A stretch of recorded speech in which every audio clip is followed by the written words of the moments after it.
اور یہ جو اہل بیت ہیں ان کو عنوان زندگی قرار دینا. پیغمبر کے پاس گنجائش بہت تھی. اگر اللہ گنجائش نہ رکھتا، جمع کے سیغے نازل نہ کرتا، تو کہہ دیا جاتا یہ تو پہلے سے طے شدہ تھا، یہ اللہ کی طرف سے طے شدہ نہیں تھا، تمہارا کردار بہت مضبوط نہیں تھا. سمجھے؟ مباہلے میں پیغمبر کے پاس گنجائش بہت ہے، مگر پیغمبر اکرم اپنے ساتھ کسے لے جا رہے ہیں؟ ایک ایک فرد کو لے جا رہے ہیں. اور کیا کہہ رہے ہیں کہ ہم ثم نبتہل، ہم مباہلہ کریں گے. وَنَجْعَلْ لَعْنَتَ اللَّهِ عَلَى الْكَاذِبِينَ، اور اللہ کی لعنت کو جھوٹوں پر بھیجیں گے. لعنت اللہ کی ہے، بھیجیں گے یہ اللہ کی لعنت کو یہ بھیجیں گے، اور اللہ کی لعنت کو جھوٹوں پر بھیجیں گے. میں ایک جملہ کہہ دوں، لعنت کوئی ایٹم بم نہیں ہے،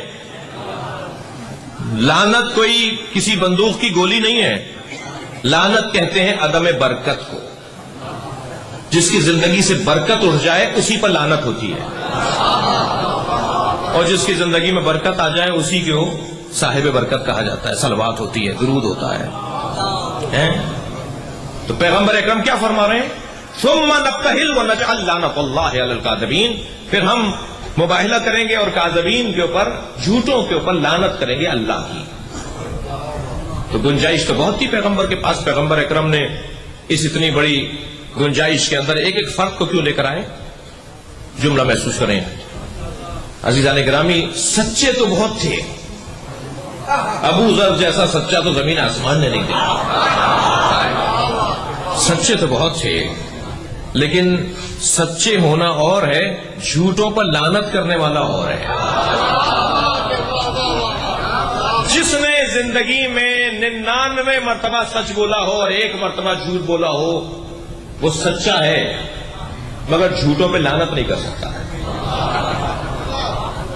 نہیں، میری بات نہیں جا رہی ہے. وہ 1 مرتبہ جس نے زندگی میں جھوٹ بولا ہے وہ سچا تو ہے، 99 مرتبہ سچ بولا ہے، مگر جھوٹوں پہ لعنت نہیں کر سکتا. جھوٹوں پہ لعنت وہی کرے گا کہ جس کی سچائی ایسی ہو کہ تمہارے کپڑے درزی کے پاس ہیں اور رضوان جنت کپڑے لے کر دروازے پر آ جائے. صداقت کا یہ،